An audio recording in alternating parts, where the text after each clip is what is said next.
Today is the anniversary, 2023, of the massacre of students in Tienanmen Square in 1989. 10,000 students were killed in cold blood by the government wishing to suppress their protest and their plea for a more liberal, inclusive, and democratic society. We weren't able to follow it by today's media. I followed it all night long as it happened in China via the old-fashioned technology of fax machines. Not very, very clear, but it was quite evident something horrific was going on. I was at the University of Kent, and the next day, wandering the campus, crying, I composed this poem, which I want to read to you as this year's commemoration of those terrible events. Duncan Patrick Woodruff has recorded an earlier version of his reading the poem. Today, I would like to read it in my voice to ensure that everyone understands that all these years afterwards, the memory of what was done should not die. The poem is called Darkened Glasses. He is walking his campus like the tearful cassia. The photographs from Beijing glued behind his darkened glasses.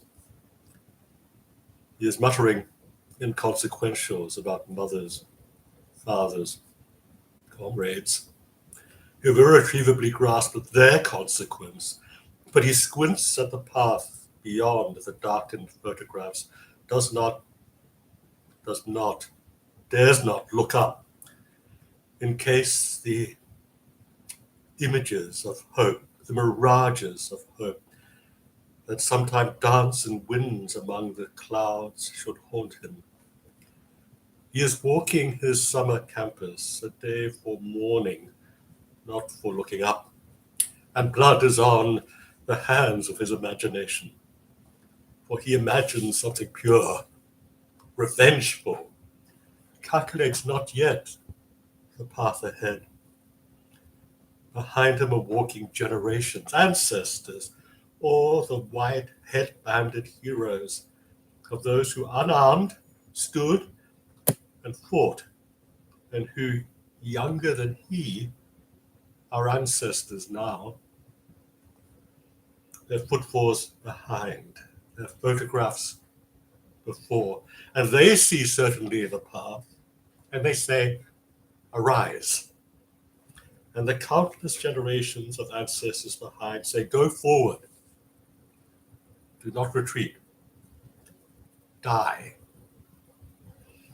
It has been going on a very long time, this inability to look at the sky and pluck a filament from the air that lights the future.